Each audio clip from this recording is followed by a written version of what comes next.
Çoğu zaman kendimizi büyük sonuçlar elde etmek için büyük eylemler yapmamız gerektiğine inandırırız. Kilo vermek, sigarayı bırakmak, düzenli egzersiz yapmak, daha fazla para kazanmak, kitap okumak ve hobilerimizi geliştirmek istiyoruz. Yaşamımızda yapmak istediğimiz değişiklikler adeta hiçbir zaman sonu gelmeyen bir istek listesi gibi. Bu değişimlere başlamak için hep doğru zamanı ve motivasyonu bekliyoruz. Bekledikçe ve listeye daha fazla şey eklendikçe daha da umutsuz olmaya başlıyoruz ve hedeflerimiz daha da ulaşılmaz hale geliyor. Atomik Alışkanlıklar kitabının yazarı, ünlü konuşmacı James Clear'a göre kötü alışkanlıkları kırmanın en etkili ve kalıcı yolu küçük adımlar atarak iyi alışkanlıklar geliştirmeye başlamaktır. Çünkü sahip olduğumuz tüm kötü alışkanlıkların hayatımızda var olmasının bir sebebi vardır ve bu sebebi ortadan kaldırmak o anda mümkün olmayabilir. Bunun yerine daha iyi bir seçenek, küçük adımlarla geliştirebileceğimiz iyi alışkanlıklardır. İnsanlar genellikle şöyle der, şu sigarayı bir bırakayım, sonra hemen spora başlayıp fit olacağım. Oysa bu plan çoğu insan için pek de gerçekçi bir hedef değildir. Çünkü bu her şeyden önce hayatınızda uzun zamandır yer edinmiş ve beyninizin artık bir ödül olarak algıladığı bir alışkanlığı değiştirmeyi gerektirir.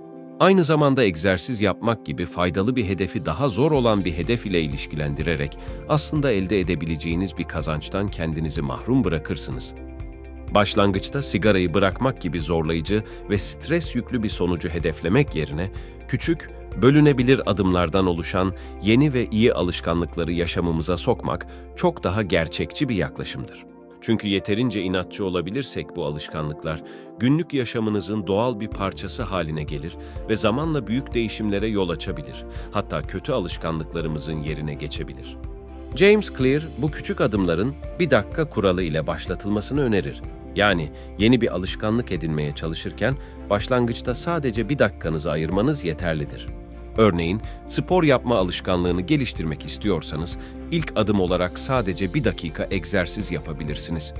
Bu, büyük bir çaba gerektirmez ancak haftanın 7 günü her sabah bir dakikanızı buna ayırdığınız zaman bir sorumluluğu yerine getirme ve hedefi tamamlama duygusu sayesinde beyin bu kısa süreli aktiviteyi ödüllendirici olarak algılamaya başlar. Zaman içinde bu alışkanlığı artırarak daha uzun süreli egzersizlere geçiş yapabilirsiniz. Bu yaklaşım beyninizi olumlu bir biçimde şekillendirir ve yeni alışkanlıkları kalıcı hale getirme olasılığını artırır. James Clear, bu küçük adımların zaman içinde büyük bir etki yaratarak kötü alışkanlıkları ortadan kaldırmada ve sağlıklı, olumlu alışkanlıkları benimsemekte yardımcı olabileceğini ifade ediyor.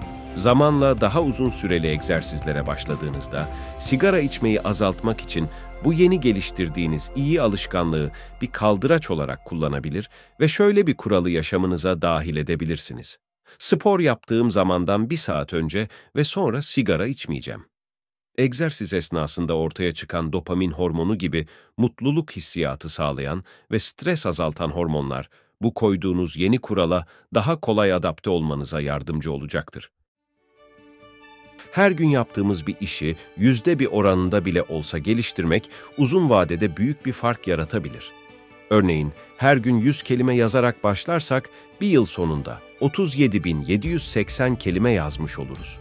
Bu ortalama bir romanın uzunluğuna yakın bir miktardır. Ya da günlük koşulara başlarsanız her gün sadece 10 metre daha uzun koşmak gibi bir hedefiniz olursa, ilk gün sadece 10 metre koştuğunuz halde bir yıl sonunda günde 3,65 kilometre koşabiliyor olursunuz.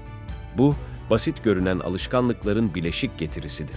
James Clear, yeni bir davranış geliştirmek için 4 aşamadan bahseder. Fark etmek, istemek, yapmak ve keyif almak.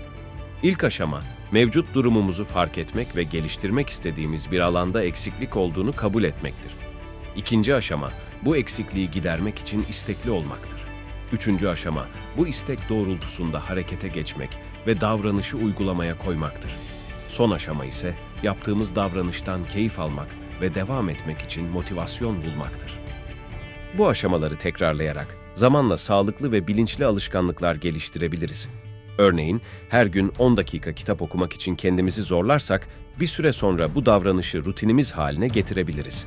Bu sayede bilgi birikimimizi artırabilir ve okuma zevkimizi geliştirebiliriz. Pek çok insan motivasyon eksikliği yaşadığını düşünür, oysa gerçekte eksik olan şey netliktir. Yeni bir alışkanlık başlatmak için en önemli şey, hedeflenen davranışı ne zaman, nerede ve nasıl gerçekleştireceğinizi net bir şekilde planlamaktır. Her sabah uyandığında çoğu insan istediği şeyi yapmak için yeterince motive olmadığını düşünür ve bunu bir sonraki güne erteler. Oysa eksik olan şey motivasyon değil, net bir plandır. Sabahları koşu yapmak istiyorum ifadesi zihninize net bir motivasyon sağlamaz. Bunun yerine cumartesi sabahı saat 9 ve 9:20 arasında kısa bir koşu yapacağım ifadesi sizi motive eden, şartlandıran ve çok daha net direktifler veren bir planı içerir. Aynı zamanda böyle bir plan gerektiğinde şartlarınıza uyan değişiklikleri de yapmanız için açık bir kapı bırakmaktadır. Eğer fark etme aşamasında cumartesi sabah saat 9'un sizin için uygun olmadığını anlarsanız bunu başka bir saat ya da güne göre değiştirebilirsiniz. İçinde bulunduğunuz çevrenin kurbanı olmak zorunda değilsiniz, aynı zamanda onun mimarı da olabilirsiniz. İkinci aşama olan istemek ise daha çok çevresel faktörler ile ilgilidir. Çoğu zaman farkına varmasak bile neyi, ne zaman istediğimiz çevremizde bulunan olgularla yakından ilgilidir. Eğer acıktığımız zaman, buzdolabını açtığımız anda bir dilim çikolatalı pasta karşımızda duruyorsa, o pastayı yeme ihtimalimiz çok yüksektir. Bu yüzden isteme aşamasını hedeflerimize göre düzenlenmiş bir çevrede gerçekleştirmek, yeni alışkanlıklar geliştirmenin en önemli anahtarıdır. Eğer sabahları kalktığınızda kitap okumak istiyorsanız, kitaplığınızı yatağınız hemen yanına koyun. Ya da okumak istediğiniz kitabı başucunuzda tutun. Aldığınız egzersiz bisikletini evin en arkasındaki karanlık odada değil, salonun ortasında tutun. Buzdolabınızı sağlıklı yiyecekler ile doldurun ve daha az yemek istediklerinize ulaşılması zor yerlere yerleştirin. Hatta alışverişlerinizde bir liste yapın ve zararlı yiyecekleri o listeye hiç eklemeyin. İlk antrenmanınızın değeri ne kadar çok egzersiz yaparsanız o kadar artar. İlk makalenizin değeri ne kadar çok yazarsanız o kadar artar. İlk konuşmanızın değeri, iletişiminiz ne kadar uzarsa o kadar artar. İlk gün yaptıklarınız bileşik getiri sağlamaya devam eder. Tekrarlama gerçek değerin kilidini açar. Yeni bir alışkanlık edinmeye çalışırken çoğu zaman mükemmel olma hedefine takılıp kalırız. Oysaki mükemmellik sadece vazgeçmeden ve sürekli deneyerek elde edilebilir. Örneğin, yeni bir enstrüman çalmayı öğrenmeye çalışan biri, ne kadar başarısız olursa olsun yeni notalar denemekten vazgeçmemeli ve düzenli olarak çalışmayı bırakmamalıdır.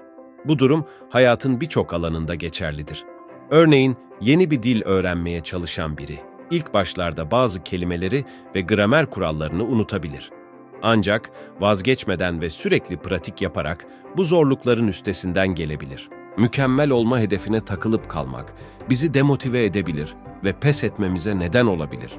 Oysa doğru strateji pratik yapmayı bırakmamaktır. Daha iyisini yapamasak bile her gün denemek ilerisi için en büyük potansiyeldir. Başarmak istediğimiz şeyi nihai hedefimiz olarak görmek, elde edeceğimiz şeyi değersizleştirir. Oysa gerçek bir davranış değişikliği, kimliğimizi de değiştirme gücüne sahiptir. Kaç kilometre koşacağımıza odaklanmak, kaç para kazanacağımızı hesap etmek ya kaç kilo vereceğimizi düşünmek çoğu zaman bizi yanlış bir yola itebilir. Doğru yaklaşım ulaşacağımız noktayı değil, başlangıç noktamızı iyi ayarlamaktır. Kolay ve sürdürülebilir bir ortamda devamlılığı sağlayarak başlamak, yeni alışkanlıklar geliştirmekte başarının sırrıdır.